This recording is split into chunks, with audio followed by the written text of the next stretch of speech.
Welcome to the Sci-Fi Diner podcast. I'm one of your hosts, Scott Herzog. And good evening, I'm Miles P. McLaughlin. I'm Chrissy Raffensperger. And I'm Dave Sellers. And there are cats on the screen. So many cats, and I'm so happy. Yep. Cosmic kitties. Yes. Have you guys seen the video, I Love Cats, the dating profile video, eHarmony video on YouTube? No. But you know what? I have. I totally have. It's old. It's old. And this is what it reminds me of, all these cats. But, God.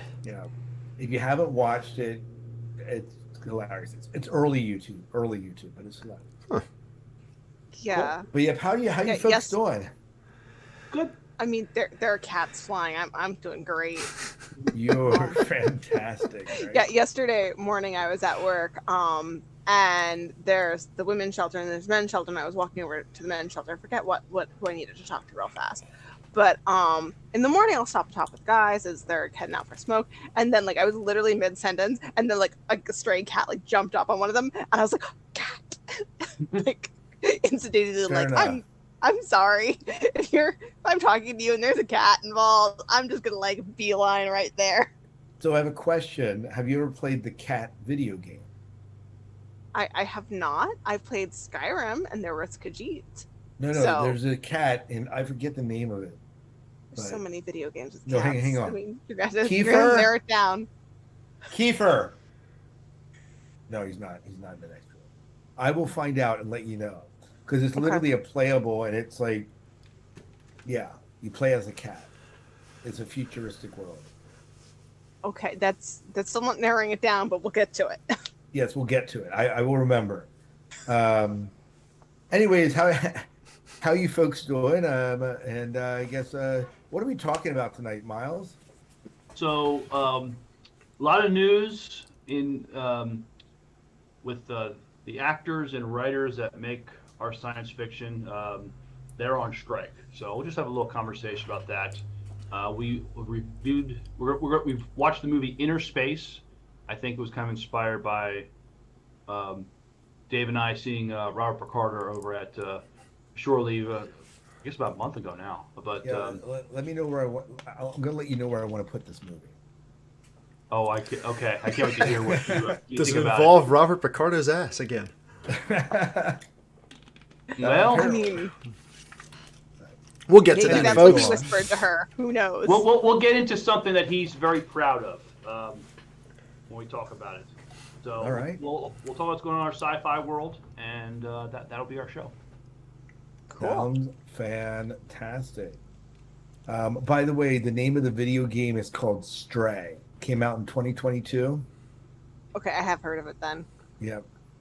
My Kiefer played it and loved it. Well, with that ringing endorsement, how can I go wrong?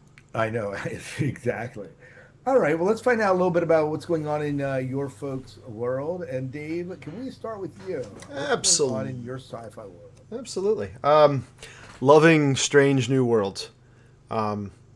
This last episode was just fantastic.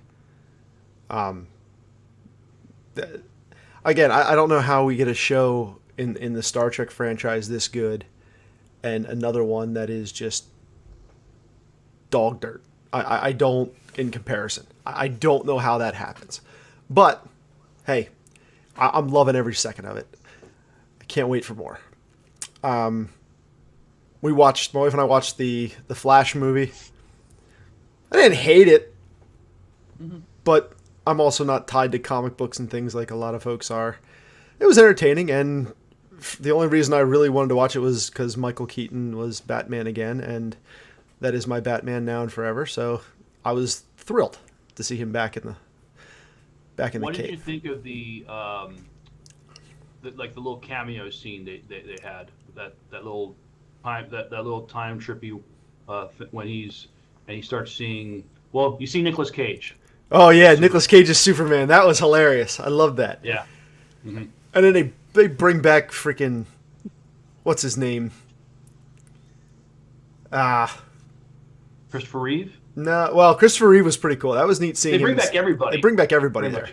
Yeah. But and then the Bruce Wayne at the end. What the heck? Why can't George Clooney. Yes, George Clooney. The Batman I truly hated. They bring him back at the end. I'm like, okay, they really did get everybody here. And you even saw the original one.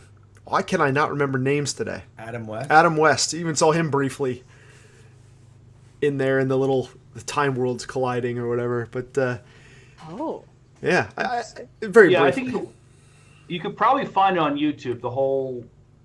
You don't have to watch the whole movie, but you could watch just the whole clip of them doing this vision of seeing everybody in like the DC universe, almost.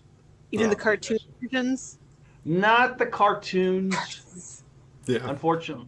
But all so the no, live like action. Mark Hamill cackle of the Joker somewhere in the background. Oh no! You didn't get any of that. Oh, see, now that would have sold me on it. It was, yeah. I mean, otherwise, it was a good movie. I mean, I didn't hate it, but I certainly wouldn't have needed to spend the money to go see it in a theater either. Well, we'll just put it right there at the standard deviation. Yeah. The mean. It's right there in the mean. Yeah. Not great, not bad, just right there. I've seen far worse DC movies. I mean, it wasn't bad. Okay. That's high praise. Yeah, it really is. So- I've seen worse DC movies. Yeah. All right, so for a DC movie, was it good? To me, for a DC movie, yeah, it was good. Oh, okay. Yeah. Well, there we go. There we have it. There we have it. Yeah, we The have bar has been set. The bar's been set. Exactly. We watched. I mean, when you set the bar low enough. You're never disappointed. Yeah. Keep your expectations low, folks. Speaking of expectations low, we watched Secret Invasion. I finally binged the last couple episodes of that. You know, you can tell they're running out of steam here or something with Marvel. You know, Loki looks interesting. The trailer 2 dropped for that. I'm all aboard Loki season 2. Yeah, I haven't seen that trailer. But I'm not. Secret Invasion. I'm sorry. Yeah, I didn't care, and it was disappointing with Samuel L. Jackson, and what they did to. God damn it! Here we go again. What the hell's her name? The girl at the beginning. Yeah, I was so. I don't know. I was just disappointed in that one. We watched Inner Space. Actually, watched that today, so it's fresh in my head. Which I don't know if I kind of regret that or not. But this past weekend, my wife and daughter went down to the shore for a few days. So not only did I get a lot of work done at home over the weekend, but two of the knuckleheads I work with in our maintenance department, who are much younger than me, sucked me back into playing Call of Duty online with them. Oh. So now this has become something that I don't want to do anything but play this now because I suck and they just sucked me into it. They just pulled me right in. I was down there watching my clock here, trying to get up here in time because I was trying to squeeze a match in or two before the show started. And I was disciplined enough to get it to get up here in time. But we have an addiction counselor on call. Well, hold on. I'm not. It's not addiction; it's a habit. What did ethics say? That I cannot go, outside of practice and expertise, and I have not had enough training for addiction. So there you go. I Good. will have to refer him to a colleague. So you are entitled to have all the addiction you want right now. Yes. That's what you said. That's not what I said. I said I would refer him to a colleague. Yes. I was saying if Jen can't help him, Jen can't help me. Nobody can. That's right. I guess maybe I'll have to take you on and seek serious supervision for that. That's right. But it is funny. Before the show, we were talking about trying to look back and like when do people have the time for this for doing stuff? Chrissy was talking about her scrapbooking and how we did all this stuff when we were younger in school and been involved in activities. And here I am, the guy who hasn't seen past 10 o'clock in the last 10 years because I just fall asleep, was staying up till like 1 o'clock in the morning this past weekend playing Call of Duty and getting up at 4:30 the next morning to go finish working at the house. It's insane. Dopamine can be a thing that just triggers your brain off. So that's good. It's deeply embedded pathway. I think about the hours I sunk into World of Warcraft. Oh yeah. I mean, I'm still playing World of Warcraft, and I am most of the way to getting my rating up to where I need to be to get my shiny mount. Well, it's not really a shiny mount because it's kind of on fire, but I want it to be on fire. There you go. There you go. There you go. Anything else, Dave? No, I really think that's about it. It's Call of Duty. Call of Duty now. Bring it on. So you're gonna need to do like checks on him and be like, "Are you okay? How long have you been playing?" Yes. Well, thankfully I've been back to work, so I'll have to text him randomly, and just if he doesn't respond, I'm like, "Did you get him, Dave? Did you get him?" well, that's the point now where I have to move the PlayStation downstairs to the TV down there so I can play it when everybody else is home because they like to hog the TV. Hogging meaning share, right? Hogging meaning Dave doesn't get to use the TV he bought, the very nice 4K TV to play his games on. He has to go downstairs to the old one, which may find an accident and have to be replaced here if this addiction gets, well, no, if this habit and this enjoyment gets a little too in depth. All right. Bigger screen. You know. I mean, I have a sledgehammer. I could help you with that. Oh, I've got plenty of that kind of stuff here. I could actually make it look like an accident. I mean, if that's what you really want. I have to make it look good. Yeah. Oh yeah, because there's a wipe. Right? Exactly. Yeah. Miles, how about you? What's going on in your science fiction world? So I also saw the new Loki trailer. I'm cautiously optimistic that that will be good. The last couple of episodes of Star Trek Strange New Worlds I really enjoyed. I'm not a big Lower Decks fan, but I did like that episode, that crossover. Oh, that was amazing, wasn't it? That was fantastic. So that was fun. And the episode they did with the Klingon ambassador, right. They explored. It was just a very deep episode. They got into Mbega and Chapel's character, but they just explored, what war does to a person and how this Klingon ambassador used. He basically defected to the Federation, and he fought in the war. He was a general, but he almost uses forgiveness as a way to manipulate and like I said, just very deep. They explored what happens in war, and you see Mbega like, no, I can't fight anymore. I'm a doctor. I'm here to save lives. And then he sees what happens, and he has to go fight again. And no, that was just a great episode. And not sure I'm looking forward to the musical episode, but it's like a car. It's a car crash. You have to look at it. You can't ignore it. I mean, what's a show with at least one musical episode? I mean, did you even really make a show if you didn't have one episode that was a musical? True. Listen, there's only one song I want to hear in this musical episode, and you all know what it is. It's been a long I'm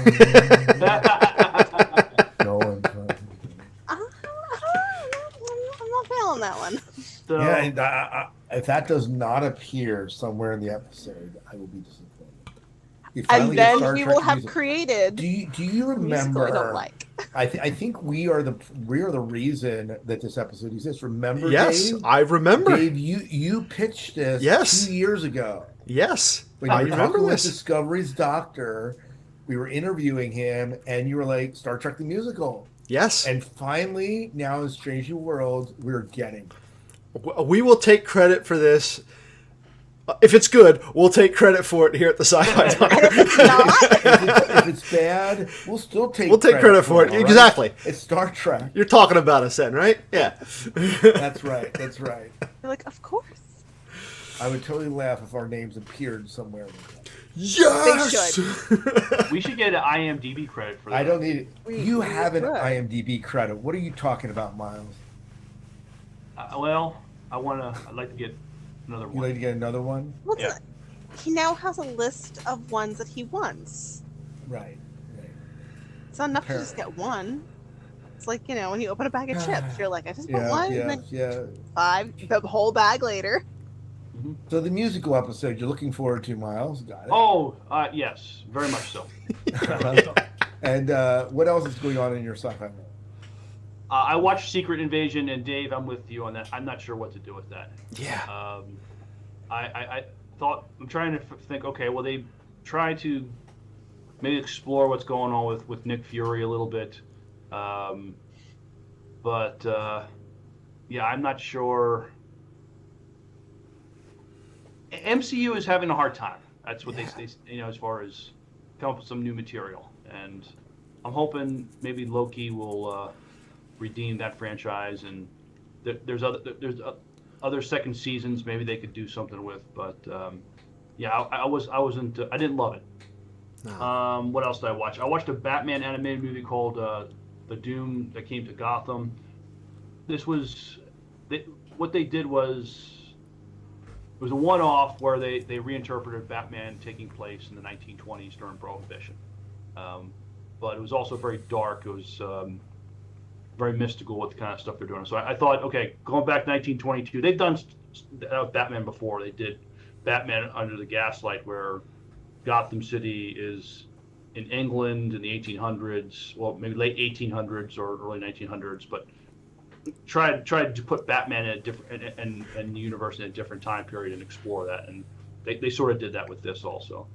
I'm reading a novel called Survivors, the complete trilogy by Jack Porter. So that's what's going on in my sci-fi world.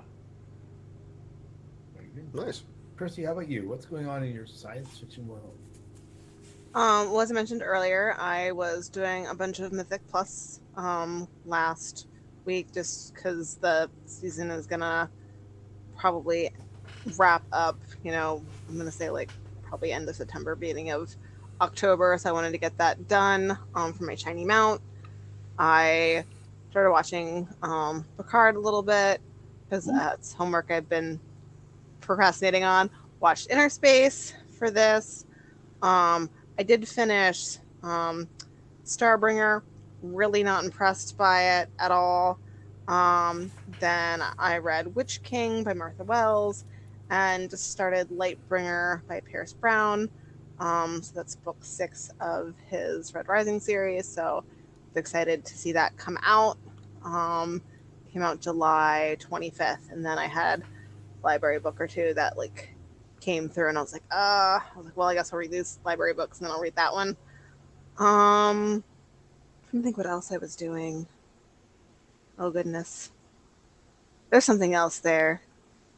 I know we're excited to see a rocket launch now. Scott was telling me about that, and so now I'm excited to go see a rocket launch at 8:30, hopefully 8:15ish. Which will be fun. And I look at the time for that. Go ahead. Yeah, so I mean, mostly just doing what I do, read and World of Warcraft and watch a couple things. Okay. Nice. Very good. Cool. Very good. Glad to see you're finally catching up on your homework. Yep, absolutely. So rocket launch, just to give you the idea of the time, 8:31. 8:31. Unless it delays, 8:31 is when it launches. So they say about 90 seconds after launch, you should be able to see it. Cool. So 8:32 is what we're probably looking at. 32, 8:33. So just go outside, take a look, see. That's right. So I too am looking forward to that. And then in my sci-fi world, I am, of course, on the train for Strange New Worlds because I'm absolutely loving it, like everyone else seems to be, at least right now. And I am looking forward to the musical, which will drop on Thursday. I'll probably watch that even if I don't watch anything else. I'll just be like, someone show me this. Just watch that, right? Just looking forward to Star Wars coming out in 2 weeks. So Yep. Excited about that. Can't wait. The trailers look fantastic for that. Trailers lie.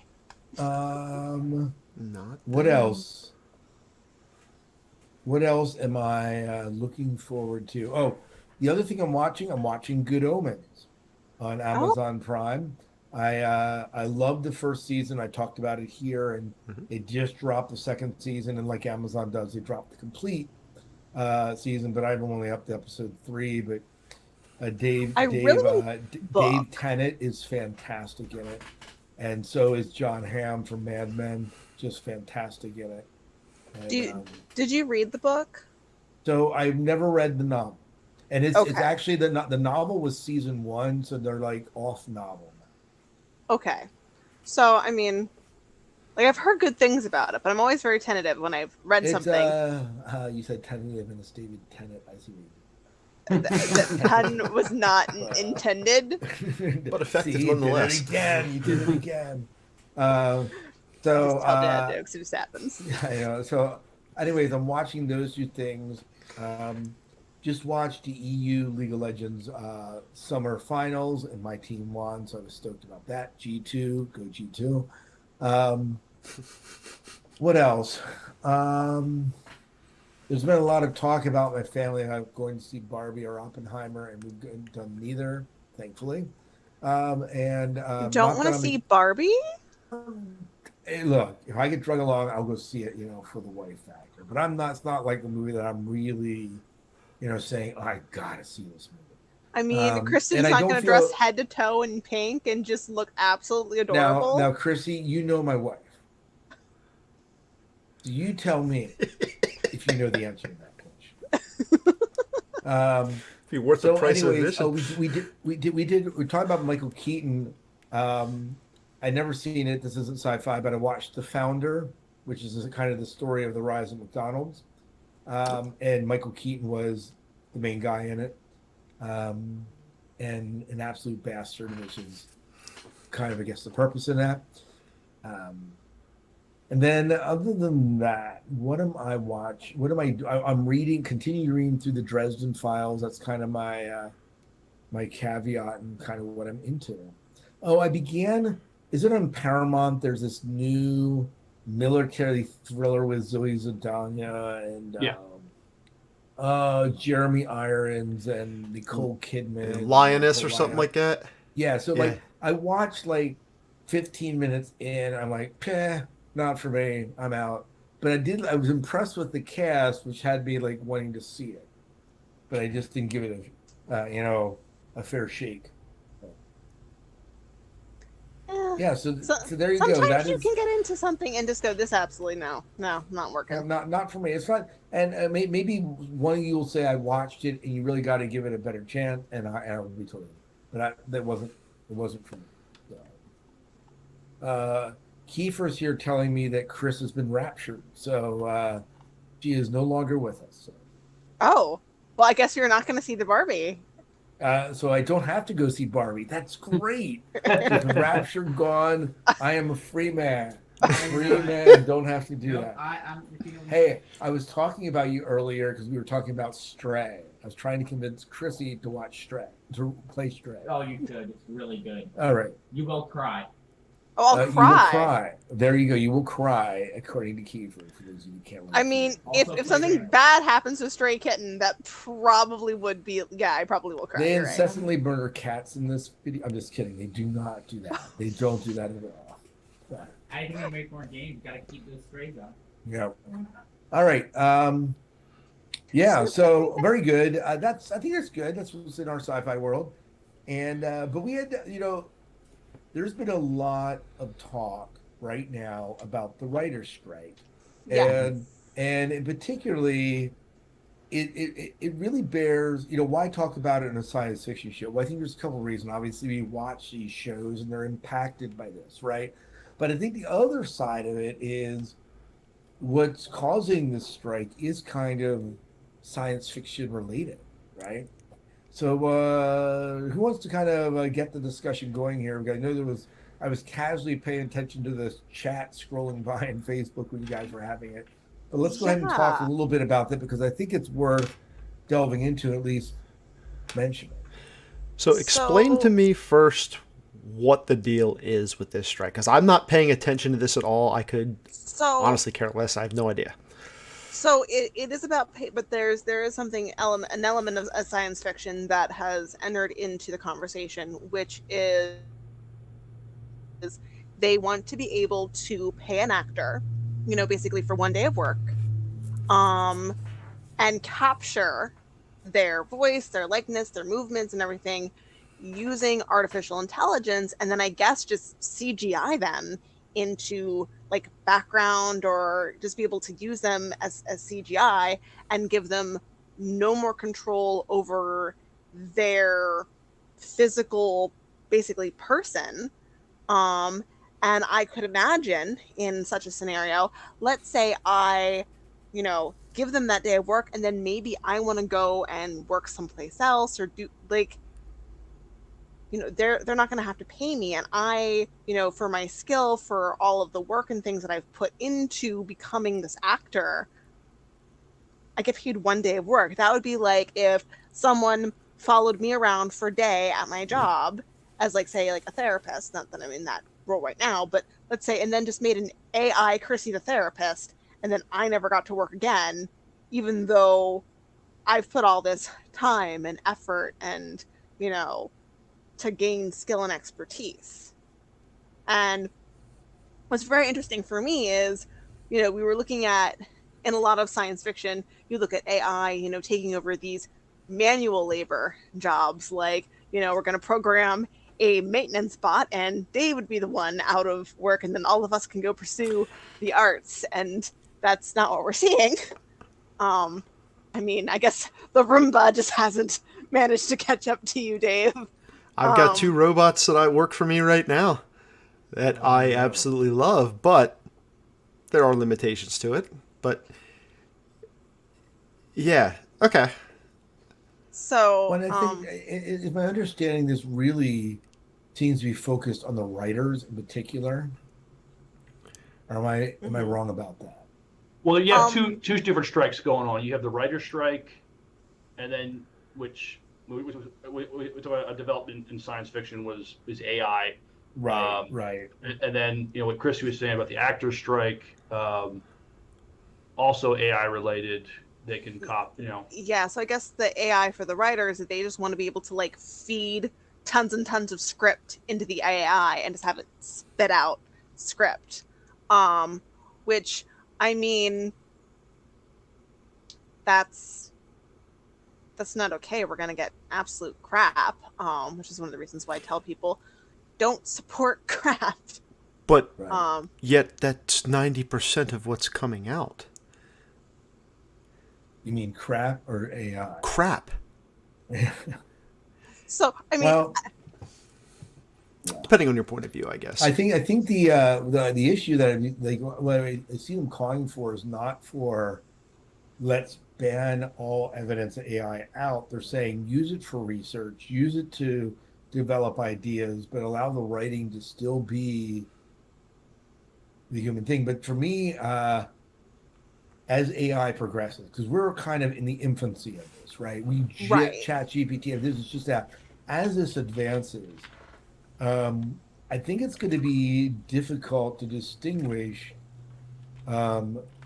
writing that is AI from what we see in the current media. In some cases, it'll write it better, right? And so I think this becomes a tough thing. It's like, in one hand, you have this whole. I'm not advocating that the writers shouldn't get their due, but it's kind of like they're really fighting to keep their jobs as they were.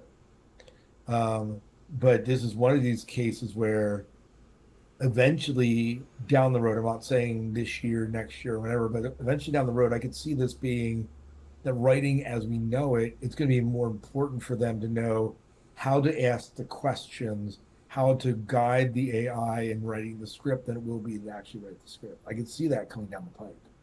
Yeah, and I can definitely see that. We just a few months ago, you saw that all over, schools being concerned that people were turning in essays that were written by Chat GPT. Yeah, absolutely. I keep saying it wrong. That's okay. AI, and you had people making like deep fakes of videos of people. Right. So we're definitely. I It's saw very that interesting video about Dave. where You don't want to see it. That wasn't a deep fake. but like we definitely are in this infancy where like we've been told this is coming, this is coming, this is coming, this is coming, and now it's here. If you think about it, Robert Picardo playing Doctor. What was the Doctor? The Doctor was a hologram. He was an AI program. I mean, our beloved Data, AI. So, I mean, we've played around with this in science fiction, and I mean, this certainly isn't the first AI kind of like semi thing that we've encountered before. I mean, Japan had that holographic singer dancer. So like we've been kind of playing around with it, but I think we're finally getting to the point where there have been certain problems in the programming that have been quote unquote 10 years from being solved for 30, 40 years, and then all of a sudden it's now solved. What's his name on YouTube? Starts with Scott, British guy. Talked a few years ago about a sentence Tom Scott. Yes, you know exactly what I'm talking about. Tom Scott did the whole video on the sentence that a computer cannot understand. They can now understand them, and so AI has finally gotten sophisticated enough to start producing these sentences, these natural conversations that previously AI wasn't able to do. So there's been some sort of breakthrough, and I'm not exactly sure what that breakthrough was. But I mean, we also saw that with the artist having their artwork stolen and then AI art, and people are, selling their NFT AI stuff, which I don't understand what you guys. It was interesting about that is, we're in this place where we're growing, right? I was reading a news story about a lady that took an actual photograph that she legit took, was not AI generated, but it was tossed out of a competition because they suspected it of being AI generated. They apologized and said you can enter the competition next year for free. Couldn't do anything about it this year. But this idea of determining where's the line go, and what are we going to say for art versus so I think that the thing is, where does this put the artist?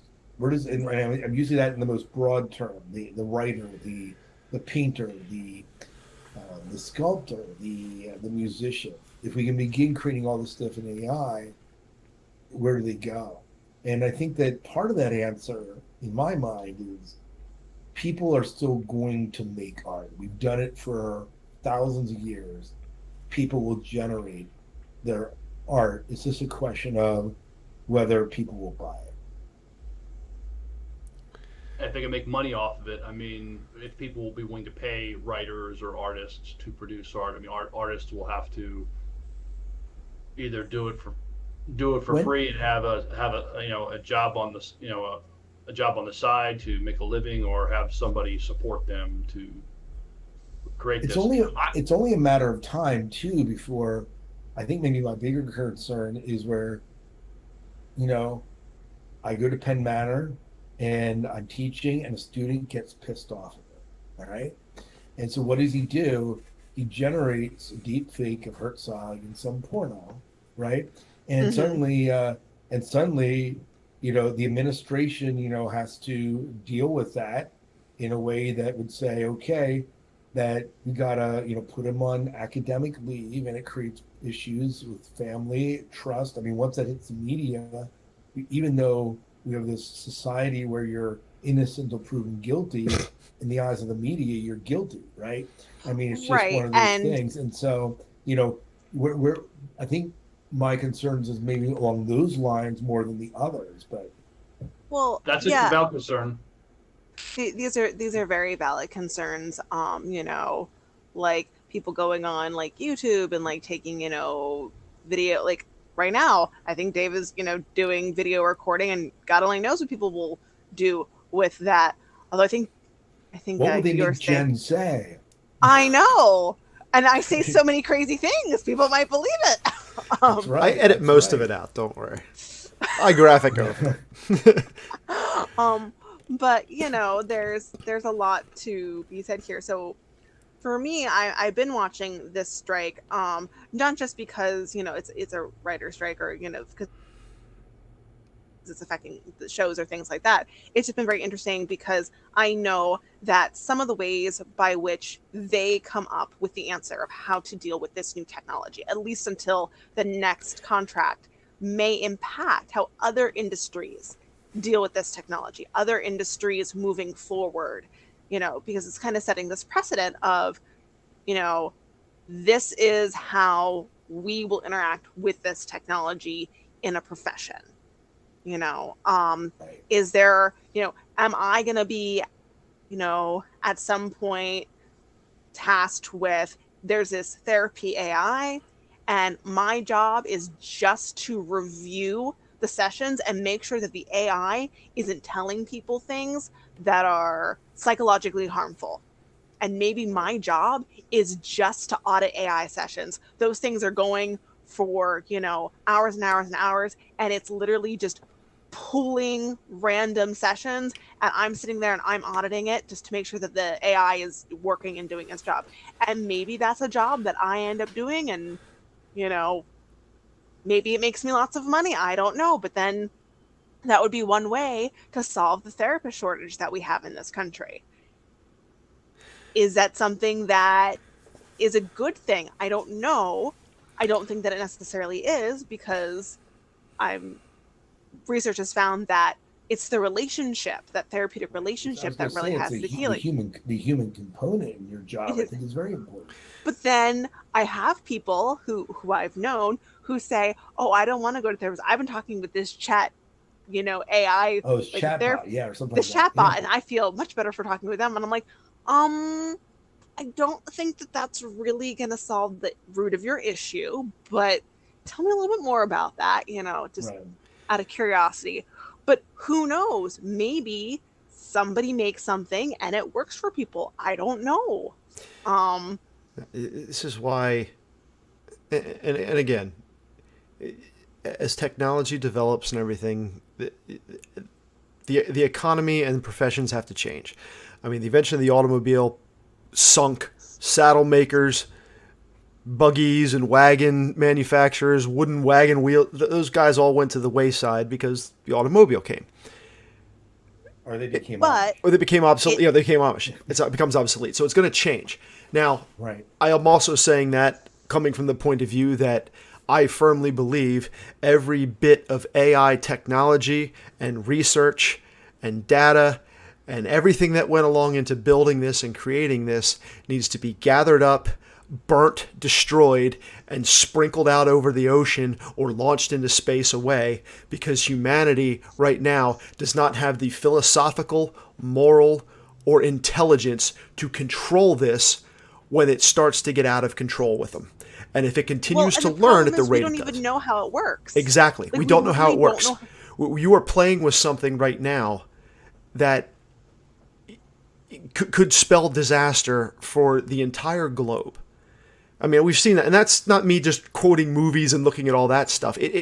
When it becomes self-aware and it starts to question itself and it becomes that intelligent, you start to dehumanize actual human beings. What does it mean to be human at that point? If this computer is being able to think and process at speeds much faster than we can, at levels with information that we can't do on our own. Thankfully, we aren't quite there. Well, we're not quite there yet, but at the speed that this continues to grow and increase, it ain't going to be long. And who's going to stop it from doing that? I'm sorry, I quit trusting the experts about 4 years ago. I don't trust big tech. I don't trust any government on the face of the planet to be able to regulate and control this. It is disaster waiting to happen. Yeah, and we don't, and where are they getting all of the data, and what are they doing with all of it? I mean, and it's supposed to be anonymous, but I mean, you watch about how, you can buy a list of just marketing data, and with just a few data points, you can figure out who in your area has, a certain disease, a certain, like what their search history is, like all of that stuff. You can figure out and you can get for a number of people. And, that's just what marketers are doing. Right.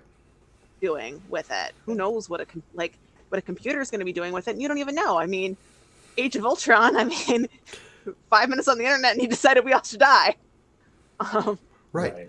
And as with any computer, the only output you're going to get is based upon what's been input into it.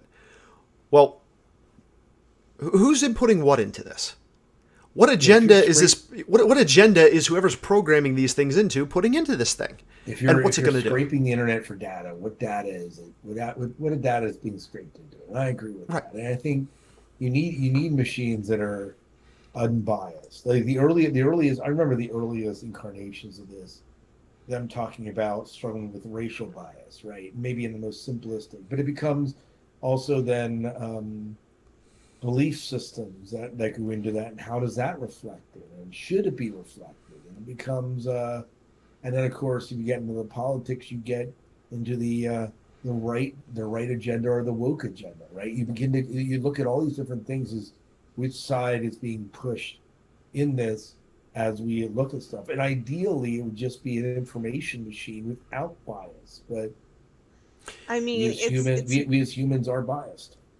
Well, I mean, even when we have quote unquote like unbiased policies, sometimes it creates biased results. I mean, they're not necessarily made that way. They're not intended that way. No one, I mean, despite what some people may think, as far as I know, there is no secret cabal of old white men just sitting in a basement someday, like somewhere, cackling and saying, I have a brilliant idea. We'll not give women pockets, and that is how we shall impress them again. No, they conspire about manipulating global currencies and how to destroy and rise and falls of nations to control everything. I mean, as far as I know, that's what they hang out in the basements and do. Not real, but I mean, exactly. Listen, I'm cackling about my pockets. Although, if they would spend a little bit more time on my pockets, please, I'd like more clothes with pockets. They had their hands in your pockets far enough as it is.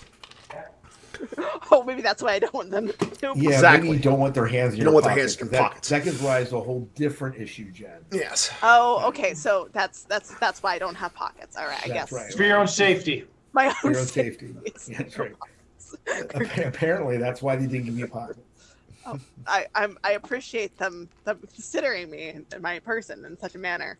But I just think about all these things. I mean, they had that, I want to say like it was 2-3 years ago, they had like a Google chat bot or something, and within a few hours they had to like turn it off because it was like spewing, I want to say it was like Nazi propaganda or something. And you're always going to have, God bless these programmers who, they're so adorable. They're like, they have such great ideas, and they're like, oh, the wonderful humanity, and this is how we will use it. And they never stop and think about all the misuse that's going to happen until they release it to the wolves. And then you have a bunch of people cackling in the corner being like, I'm just going to screw with this just for fun. Some people just want to watch the world burn because they think it's funny. Which is funny until somebody gets, a hold of nuclear launch codes, and next thing we know, Earth is destroyed. I'm being exaggeration. I think back to, I don't think, Dave, you were with us, and Chrissy, I don't think you were with us, but Miles, remember Battlestar Galactica when we were watching that and reviewing that, and everyone absolutely hated the finale. Yep.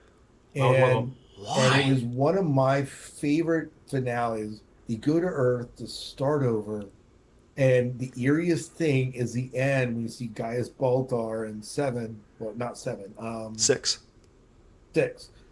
standing there on the street, and there's these robots that look kind of Cylon-ish, and they were actual robots at the time, saying, there's some danger here and there's a lot of good the robots do, but every time I watch a Boston Dynamics video, I'm like a little bit wigged out by it, right? So and I think back to that and I say, okay, full circle, and there's something in us that, as we want our lives to be easier, this ChatGPT, it makes, when I develop an essay prompt, I can input what I want it to do, and it makes it sound much better than I would, right? Well, at least much better than if I were to spend like 6 or 7 hours on it I can do it, in the matter of 5 or 6 minutes after I've typed the prompt in, right? Or the things that I want in the prompt. Um, and I can create an entire D&D campaign in the matter of about 15 minutes if I want, right?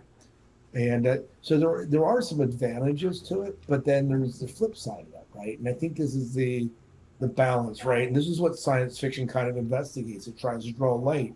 Be aware if this is not checked, this is what can happen. Burn it Yeah, all, I mean, destroy it.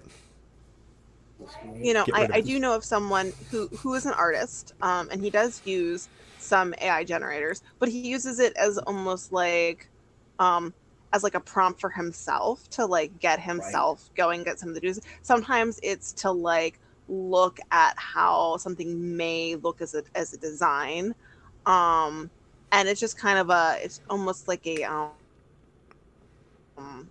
reference. He uses it as a reference, and it might be a lot easier for him to find that than to go out and try and spend, I'm going to say like, an hour finding, okay, I need a reference. I'm going to look up, Google images of cliffs. And I'm going to look up Google images of castles. I'm going to look up Google images of this, and then try to like collage these together in my brain to come up with a reference. I can just AI prompt, boom, here's my reference. It's not the greatest thing, but it kind of gives me an idea of where I want things or the composition should be. And that's what he uses it for. He still produces his own original art.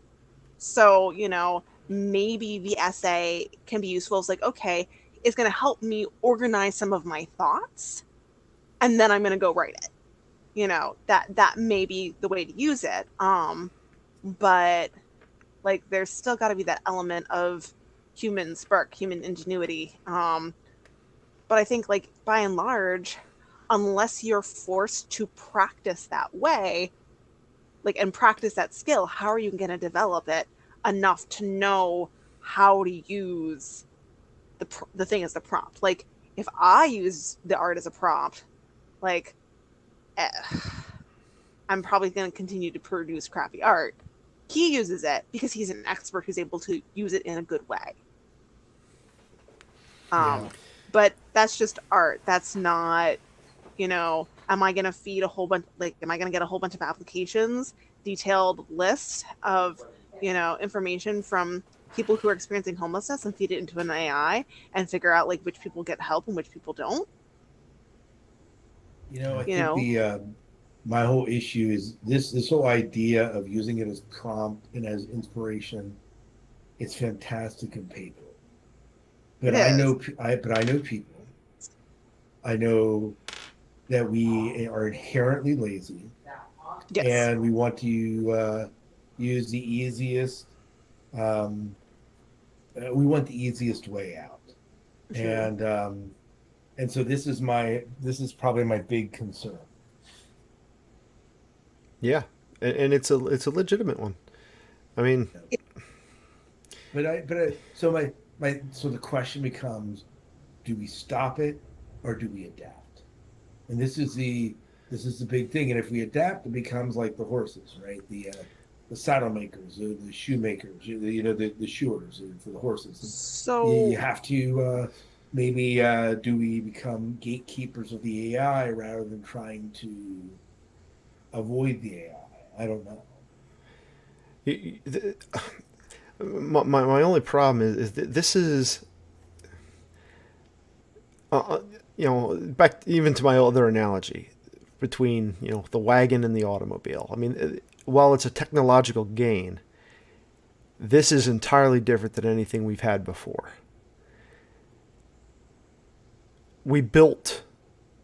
Humans have built these tools. Humans have built innovation.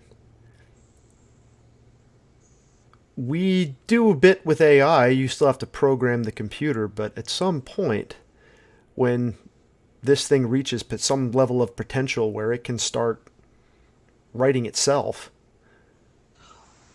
Well, it kind of already does. It does, exactly. This is what I'm talking about. And that's the scary part. That's the scary part. And no one understands how it does it. Yeah. Not even people who programmed it. Man is attempting to try to be God with this thing and create an entirely new life. Create something completely beyond our control, our mechanical control. And there's no off switch to it. Right.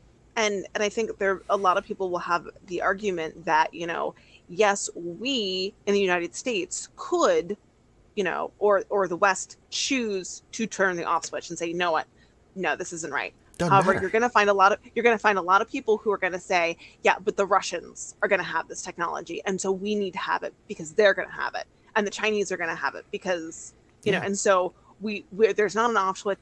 The only thing we can do is have a better version than them because they're going to weaponize it. So we need to be able to weaponize it first. And that is really frightening. I mean, even more than, say, like atomic bomb, it was, how do I say this?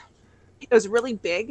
It was really quick. And you could see the absolute devastation right then and there instantaneously. Are we going to see the devastation Oh, in yeah. a big flashy boom No. instantaneously, or are we going to see a slow decline, and it's by the time we realize there is a big boom that's coming, it's basically too late. It's already launched out of the box. Oops. Yeah. Essentially. And are we getting to that point? So that's why I have been watching the writers' strike and the actors' strike kind of carefully, because I do think that some of these questions are being answered right there. And it's kind of frightening to me that the people who are answering the question is Hollywood. And I'm like, you people, like, you're the ones who write and produce this shit that tell us to be careful. And this is the crap you're doing because you want to make a quick buck? Are you insane? Are you stupid? Sorry. Right.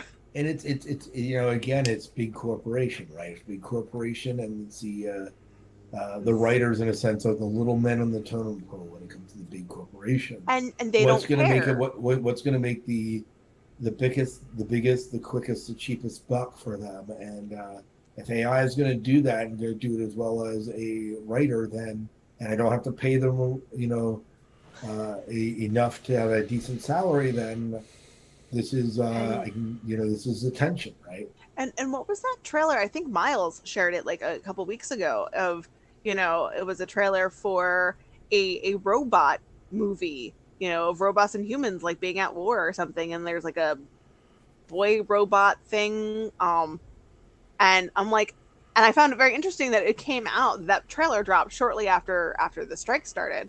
Because I'm like, you people are having this argument, and yet you're still producing movies that have that's already like warning us, that say, hey, this could be a problem. So I mean, it's really sad to me that the people who are warning us are now the people who are being like, oh, it's fine, nothing to see here. Move along. So it's just like, wait a minute. But I mean, we saw this with COVID, where, oh, stay home, but we can still have our parties. We can still go to the restaurant. We can still fly to another state and get our haircuts. You plebs, you can't have this, but we can, because you need to do that for the greater good, but we don't have to do it for the greater good. And I'm a social worker. As I tell people, I really want, I'm not naive. I know people, I've studied people, I know what people are doing, generally what they're going to do. However, I do want to give them the opportunity to prove my cynical self wrong. Because who else is going to give them that opportunity? So I want them to prove me wrong, but I really don't think that they're going to. And I'm not sure that we should give them the opportunity to prove me wrong. Because if they prove me right, we're in a hell of a lot of trouble. Burn it all. Yeah. Launch I'm it thinking, into space. I think the up and coming generation, right? I think Kiefer, looking to get into digital game design. Well, how much is that going to be impacted by AI? Construction of video games, the way they do it, it's already infiltrating it, and he's going to have to adapt, grow, and figure this out, right? For player versus computer. I mean, we've been trying for years to get a decent computer simulation for things like League of Legends. Even if it's just to help you learn to play the game better, and you can have, the AI people, take over. I think if you are, I stopped playing that game. I want to say there was a way that like if someone disconnected, then the computer could take over playing. I don't think they haven't been playing with that recently. Okay, well, maybe they don't do that in tournament stuff, so maybe that's why you haven't seen it. But I remember that. It's like, okay, well, what happens if I am able to somehow like program an AI to I aim and then it like aims it just slightly more, like gives me an edge to my play. It is an issue. It changes the plot. I could use that in Call of Duty because I suck. Yeah. Because maybe you have an AI that like it doesn't let you play, but you go So what back Dave's to the saying is store he doesn't and want it to put in the optimizes. work to gain the skill. That's what Dave's saying. Well, it gives me time. I go back to the store and I don't even have to think about what to get.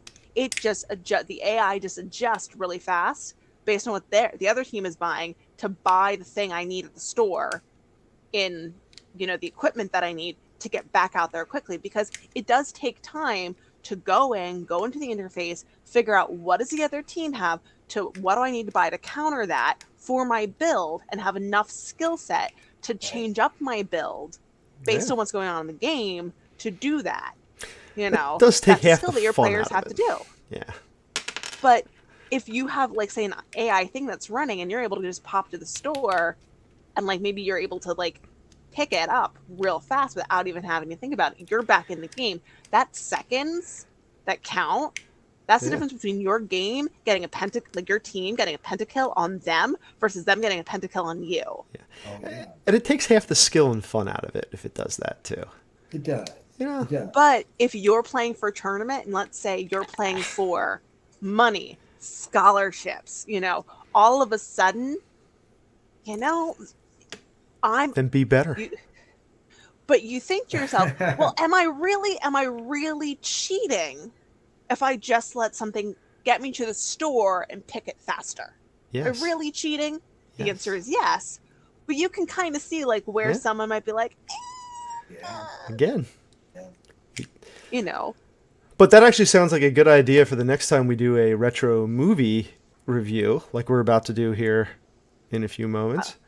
you might not have time. The 1980s, Well, the 1980s movie. 20 minutes. Yeah, Go ahead. the 1980s movie War Games. Oh yeah. Oh my God! absolutely. Yes. I gotta watch that. Yes. Kiefer and I watched that because it was a basis for Ready Player One. One of the things in Ready Player One, and so we ended up watching War Games because of it. So I love that movie. Absolutely love it.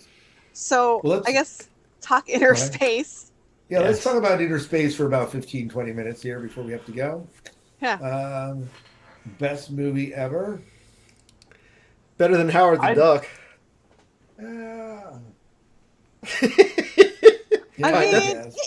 It was okay. I would definitely say it's on the lower end for my standard deviation of the mean. Yeah, I've seen better older movies. I was a little disappointed because I do really love Meg Ryan. Like, I just do. I think she's hysterical. She's so funny. I absolutely love the movies that she was in the 90s. But yeah. Well, even then, I'm going to defend this movie. I mean, it's Okay, please defend it. now the technology, miniaturization. I can't see any practical use for it, but I don't care. It's still. I thought Dennis Quaid was great in this, and he does most of his performance inside a cockpit. He is. I mean, only for a short while we see him out in the world and acting his drunk and fun, naked lovable- self. You're drunk and yes, thank you. But the rest of the performance, he is in a cockpit, and I think he's very entertaining. I think his performance in there is great. I think Martin Short is underrated. I think his physical comedy in this movie is brilliant.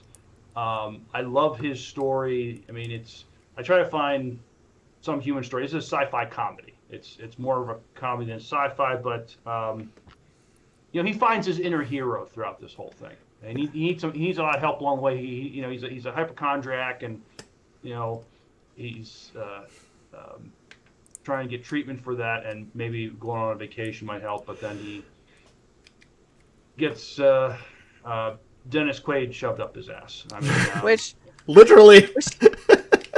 Literally, it's not Robert Ricardo's ass, mind you. It is Dennis Quaid's ass. no, Martin Short's ass. Martin Short's ass. That's right. Yeah. Right. And he even says that he raises a toast. This doctor, he goes, he saved my ass by putting me in yours. There's some great lines in this movie. Let's talk about Robert Ricardo. Robert Ricardo is brilliant in this. His character is cheesy, ridiculous, over the top, but brilliant. And from what I understand in hearing him in interviews, he contributed a lot of the creative to that character. The director basically let him do whatever he wanted. I mean, as far as his costumes, how he looked on set. He ad-libbed a lot of the lines.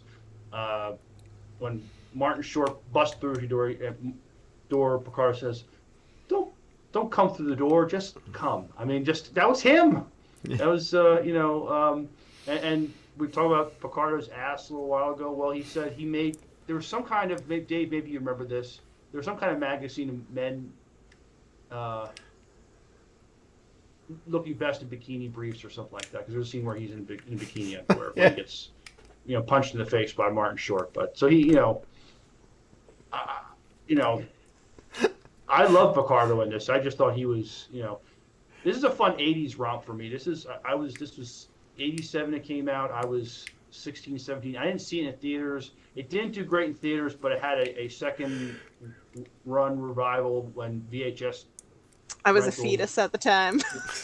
So it's kind of a cult favorite, but there's some great early Robert Ricardo in this, and he's this is so you have Steven Spielberg directing it, right? Mm-hmm. Yeah, And then you have and then the soundtrack's done by our Goldsmith, right to the soundtrack. Yep. And I was shocked to see. And I was actually thinking as I listened to it, like, yep, sounds like Goldsmith. Mm-hmm. Right. And very, very shocking to see Kathleen Kennedy as an executive producer as well in this movie.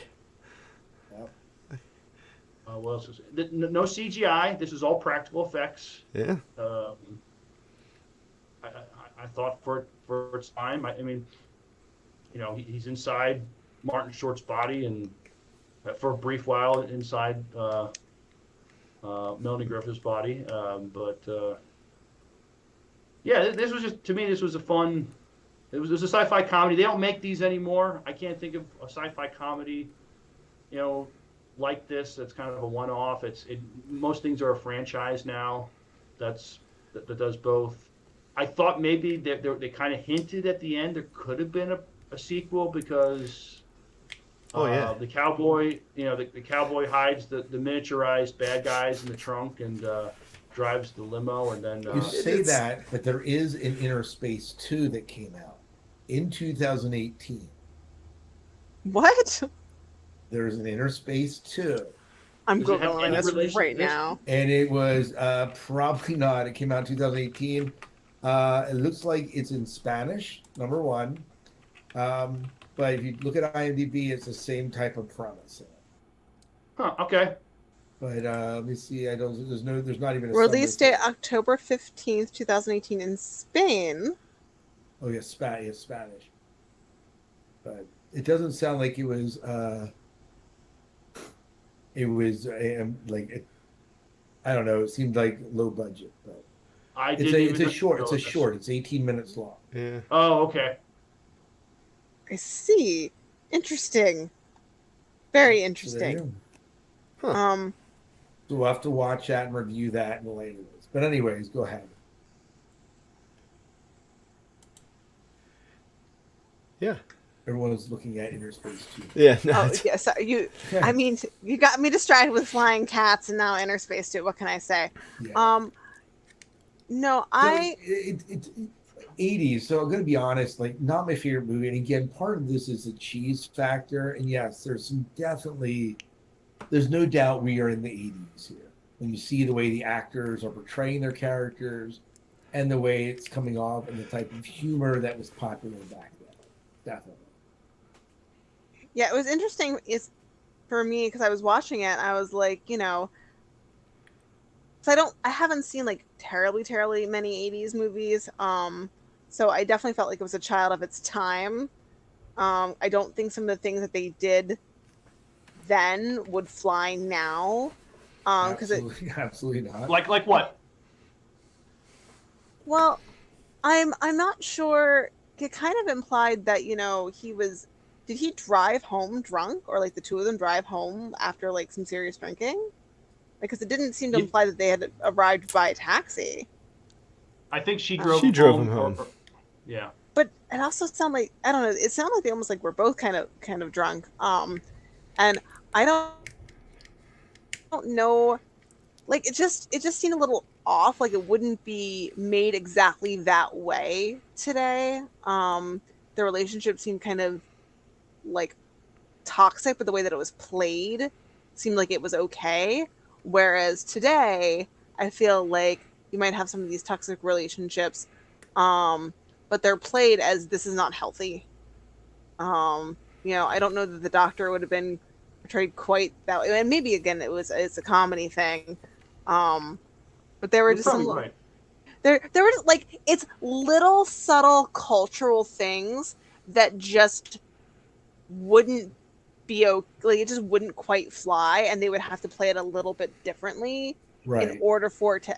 I don't think it's like drastic. I'm not saying it's like completely crazy, but there were just little things that just made me go, oh, I don't want no, that would need to be tweaked, and so it wasn't like, and so for me it was interesting because I was like, at what point did that shift happen, for us and for me as an audience, because maybe a couple years ago I wouldn't felt that way, but now maybe 5, 6, 7 years later, which also got me thinking about even just like Marvel, when Iron Man first came out, 2010, some of the things he said and did, would they put some of those stuff in the movies? Like I think about when he first looked at Scarlett Johansson's character, and he's like, I want one, and she's like, no, like would they play that these days? Some of the stuff, some of the comments. Yeah, because they would never be said or happen in real life. Well, and different, and there also sometimes there might be a little bit different expectations of like what you can portray. Like a hero doesn't say that, he's always supposed to be this, but then again, that was where he was in his own journey of being kind of a jackass. So, Absolutely. different. And so I think that's where I was like, I'm not seeing this guy changing from like his drinking and being a jerk when he's drinking. We also didn't get 10 plus years of character development either. Right. So I'm like, No. Yeah. I think his changing moment was when he found out he was going to be a father. Yes. That's, I think. Yeah. When he had his epiphany and his Right. change to maturity. I mean, which was very quick and not believable, but I'm just saying that seemed to be, Yeah. So. shift. All right. So I'm not sure if it's just because like it's the comedy genre and I'm not used to a sci-fi comedy anymore, or if it was that. But yeah, I enjoyed Rob Ricardo's character, but the rest of the movie I was like, it's probably not something that I would want to see again. I don't feel like I need to lose another hour and a half. No. Yeah. No. I'm pretty set with that. And so we can talk about, I know we have to wrap up here in about 5 minutes or so, but is there any other parts of the movie that we should be hitting on before we maybe give our ratings on how far up Robert Ricardo's ass we should be? I'm just kidding. The full 10 inches. I think this is a genre you don't see much anymore, and Yes. to me that's unfortunate.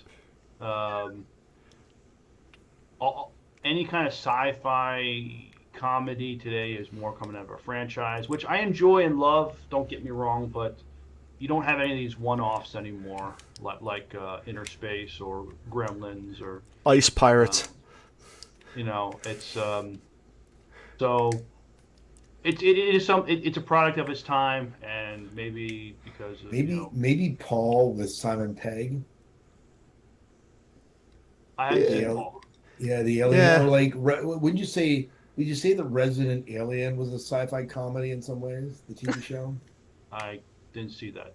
No, the one with Alan Tudyk.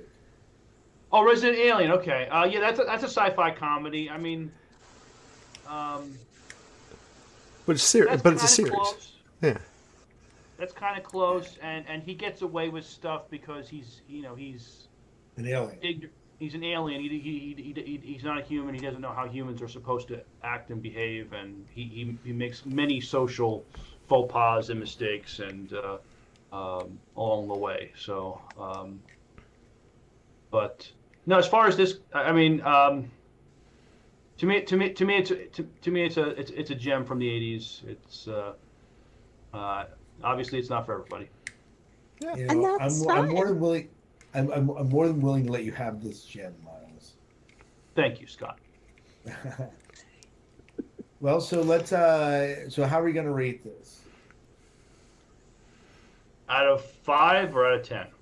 We'll do it out of 5. Out of 5 stars. I'll go first since I don't often go first. This is gonna definitely rate like a 1 or 1.5. I enjoyed Howard the Duck more. Oh, Oh, I don't know if we can be friends, Scott. Chrissy? I would probably rate it low with you. I say I give things 2 stars once it hits, 1 standard deviation below the mean. So that's how I'm rating it. It's 2. Okay. Dave, how about you? Yeah, 2 sounds fair. All right. Miles? I give it a solid 4. I give us Wow. reason being I think the performances of the cast is great. It's a fun nostalgia trip alone. The science fiction by itself, it's okay. Miniature racing, but that gives the comedic elements of putting Dennis Quaid and Martin Short's ass, and hijinks ensues. But yeah, I love this movie. I probably will revisit it again someday. There you go. Don't And invite me over that night, Miles. Just saying. Okay. And seeing a young Robert Picardo, I think Robert Picardo showed his acting chops and his comedic chops in this film. And I will not disagree with you. Not disagree Oh. with you. I agree. I do want to know if that was a wig or if that's his actual hair. Yeah, that's a good question. He had, when he was young, he kind of had afro-like hair, but I don't know when the receding started to happen. But Well, sometime between 1987 and whenever Voyager started, I guess. the mid '90s. Mid-90s. I thought Picardo did a great. There's a scene where they make Robert Short's face look like Picardo, and Picardo has to act like the Martin Short character, and I thought he did a good job with that. Also, I mean, I think Picardo's performance is fantastic in this. Absolutely. I do agree. I do agree with that. So we can agree on that. Okay, well, Yes. we reach. Yeah. All right. Well, thank you so much for coming along on our discussion of AI and the writer's strike, and then a little bit about inner space there. And then in 2 weeks we'll be back, and we'll probably just do like a regular catching up on news, maybe reflecting on Strange New Worlds a little bit, and and then maybe share an interview that you guys recorded when we were down at shore leave. But we do have to talk about our next movie eventually, and maybe we'll be the one that was. What was the one that was mentioned that we thought, oh, we got to do that one? War games. War Games. games. We could totally do that. All right. Yeah.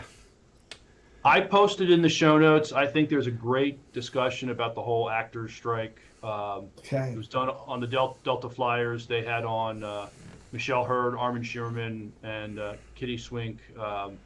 Michelle Hurd, she played Rafi on Picard, but I think she has a position in the SAG union, and I found her very persuasive. And I do think it's important to note that so far the actors and the writers are not encouraging anyone to like boycott watching things online and those sorts of things. They're not saying, don't go to the movies, don't watch our shows, those sorts of things. They do want people to continue to support things that are being produced and done. They're just kind of delaying some of the stuff that's currently being done because they do still want the studios and the jobs to be there. So that I asked Em about because I didn't know. All right. Well, we do have to wrap up this show. We have a rocket launch to get to, Chrissy, in about 10 minutes. Yes, we do. We do. Let's do this. So, Miles, why don't you take us out of the show here? All right. Till next time, good night and good luck. We'll see you.